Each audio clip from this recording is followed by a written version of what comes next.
What if I told you the term "we are" translated to more than just football?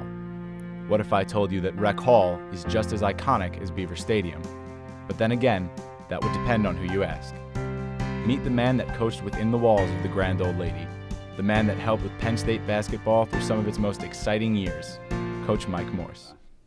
Everybody called me coach because of the fact that I coached here at the university. It seems like just yesterday, but it was quite a few years ago now that I look back.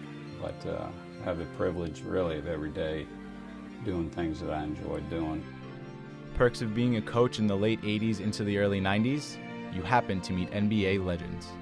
Obviously the one that comes to mind that everybody knows, and he literally was so charismatic that when you meet him, he's larger than life, and that's Michael Jordan. He probably, for me, epitomizes, he and Larry Bird together, what I love about basketball. They were fierce competitors, but they were at opposite ends of the spectrum. You know, Jordan was one of the most gifted athletes. He was like an incredible, when he came out of the womb, God just stamped him basketball superstar. Bird, on the other hand, you know, was fundamentally just so sound. Not only did Coach get to meet legends that were already in the league, he had the opportunity to coach against them as well. David Robinson was at Navy after he'd grown, and they beat us.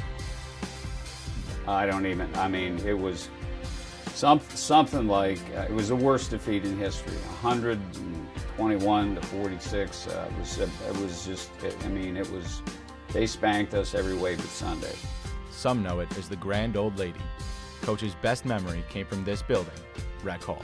Probably the single most incredible athletic contest ever that I have ever witnessed, been a part of, was that loss in double overtime to Indiana when Bobby Knight came to Rec Hall for the first time. They were ranked number one in the country. They had won over 30 games already. It was nearing the end of the season.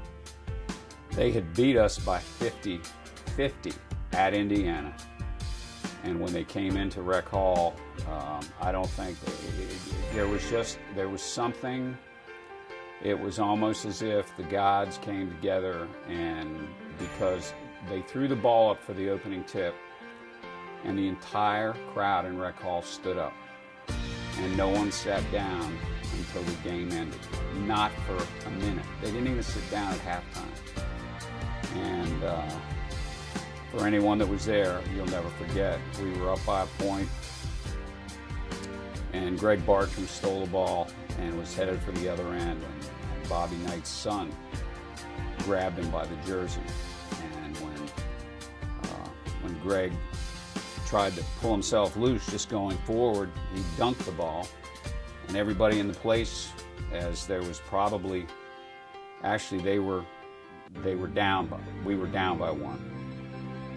So the ref blew the whistle, and we thought we'd be up one with a free throw, and Bartram was a great free throw shooter, and there was only 3 seconds left. And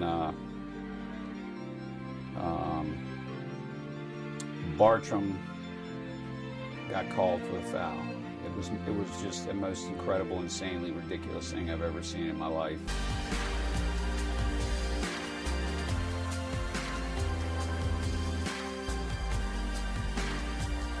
After Mike Morse was done coaching, he began to do another kind of coaching, teaching. Coach Morse now teaches 3 classes at Penn State: basketball, bow hunting, and fitness walking. Coach Morse is also a family man. Him and his wife Karen raised 2 children that went on to get their own athletic accolades. All in all, this Penn State alum is another reason we are proud to say, we are.